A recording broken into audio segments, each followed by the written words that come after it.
एक सवाल आप देख रहे हैं बोर्ड पे लिखा हुआ है, ठीक है।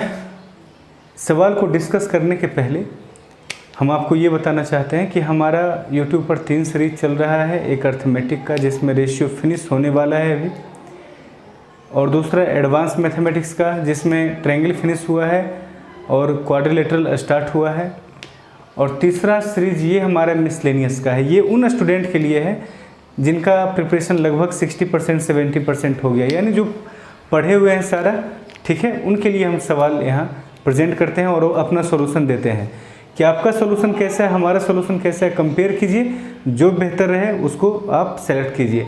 अगर हमारा सॉल्यूशन आपको समझ में ना आए तो आप अर्थमेटिक का वीडियो देखना स्टार्ट कीजिए रेशियो से, ठीक है।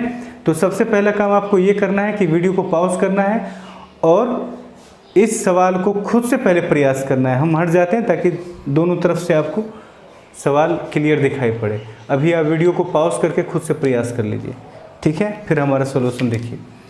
कहा गया है सवाल में कि अब्दुल एक कार स्टार्ट करता है और अहमदाबाद से बेंगलुरु की ओर जाता है। कुछ देर के बाद वो रियलाइज़ करता है कि जिस रफ्तार से वो चल रहा है उस रफ्तार से तो मात्र 75% ही डिस्टेंस तय कर पाएगा, है ना, इन शेड्यूल्ड टाइम। मतलब जितना समय उसके पास है उतना समय में तो मात्र 75% ही डिस्टेंस तय कर पाएगा। अब देखिए, मतलब समय को अगर फिक्स किया जाए तो डिस्टेंस को कितना तय कर पाएगा, 75%। यहाँ हम वेरिएशन का कॉन्सेप्ट लगाएंगे। जब टाइम कांस्टेंट है तो जिस रेशियो में डिस्टेंस तय हो रहा है उसी रेशियो में स्पीड है, यानी जितनी उसकी स्पीड चाहिए उसका 75% स्पीड से वो चल रहा है ना। जितनी स्पीड चाहिए उसका 75% स्पीड से चल रहा है।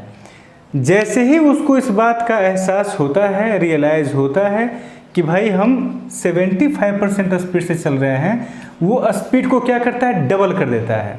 मतलब जिस रफ्तार से जा रहा था उसके डबल रफ्तार से जाना स्टार्ट कर देता है, यानी स्पीड को 150% कर देता है। और तब जा कर के वो शेड्यूल टाइम पर बेंगलुरु पहुंच जाता है। यही सवाल में कहा गया, आपने सवाल तो पढ़ लिया होगा ना। शेड्यूल टाइम पर वो बेंगलुरु पहुंच जाता है, यानी उसका एवरेज स्पीड उतना ही रह गया जितना उसका होना चाहिए, यानी 100%, ठीक है। एवरेज स्पीड क्या रह गया, 100%।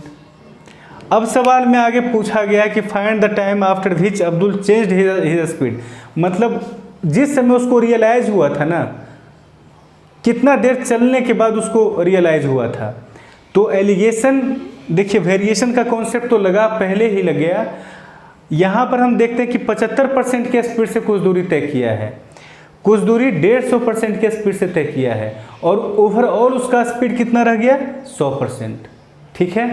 दैट मीन्स यहाँ पर हम अगर एलिगेशन लगा देंगे तो नीचे रेशियो आएगा। रेशियो किस चीज़ का आएगा, देखिए 50 इधर आएगा घट करके और इधर 25, यानी 2 और 1 के अनुपात में रेशियो आया। ये रेशियो किस चीज़ का होता है, जब एलिगेशन हम पढ़ाएंगे आपको तो बताएंगे कि कभी भी जब speed equal to distance equal to speed into time होता है तो वहाँ हम बताते हैं कि ये क्वालिटी है और इसके साथ जो मल्टीप्लाइड है वो क्वांटिटी है। तो एलिगेशन हमेशा लगता है क्वालिटी पर। जैसे रेट है जिसमें भी प्रति लगा हुआ है, प्रति, तो स्पीड हमारा क्या है, जिस प्रति होता है ना, मीटर प्रति सेकेंड, आवर प्रति किलोमीटर प्रति आवर, तो जिसमें भी प्रति लगा हुआ है वो क्वालिटी होता है, और उसके साथ जो भी मल्टीप्लाइड होता है ये क्वांटिटी होता है। ये सब हम एलिगेशन में पढ़ाते हैं। तो यहाँ जो हमने एलिगेशन लगाया तो नीचे में रेशियो किस चीज़ का आया है, टाइम का, यानी 2 यूनिट टाइम तक वह 75% के रफ्तार से चलता रहा, 1 यूनिट टाइम तक वह 150% के रफ्तार से चलता रहा। यानी टोटल कितना देर तक डिस्टेंस तय किया, 3 यूनिट टाइम तक वो चलता रहा। अब बात समझ रहे हैं, टोटल कितना देर तक चला है, 3 यूनिट टाइम तक। अब देखिए, अब आगे आपसे कहा गया है कि यदि वह अपना गति चेंज नहीं करता, है ना, अगर वह अपना गति चेंज नहीं करता तो वह 3 घंटा लेट हो जाता। मतलब 3 यूनिट टाइम अभी लगा है ना, उसे 3 घंटा और लगता। पता नहीं 3 यूनिट टाइम का रियल वैल्यू क्या है, लेकिन यहाँ से देखिए कहा गया है कि अगर वो 75% की रफ्तार से चलते रहता, ठीक है, अगर 100% उसका ओवरऑल स्पीड नहीं हुआ होता, 75% ही स्पीड रहता, तो उसे 3 घंटा लेट होता। अब बताइए, डिस्टेंस कांस्टेंट है, स्पीड अगर हमने 75% कर दिया, 100% के स्थान पर स्पीड हमने क्या कर दिया 75%, तो स्पीड को हम क्या करें, चेंज करें किस रेशियो में भाई, 4 से 3 के रेशियो में। 75% हो जाने का मतलब क्या होता है, स्पीड होना चाहिए था 4, लेकिन आपका हो गया 3, 100 से 75 यानी 4 से 3, तो उसी दूरी को तय करने में टाइम कितना हो जाएगा, 3 से 4। डिस्टेंस अगर वही रहे तो टाइम का रेशियो क्या होगा, 3 से 4, यानी 1 यूनिट ज़्यादा समय लग रहा है। अच्छा, 1 यूनिट का मतलब क्या हो जाएगा, 3 घंटा। कहा जा रहा है कि 3 घंटा उसे लेट हो गया। That means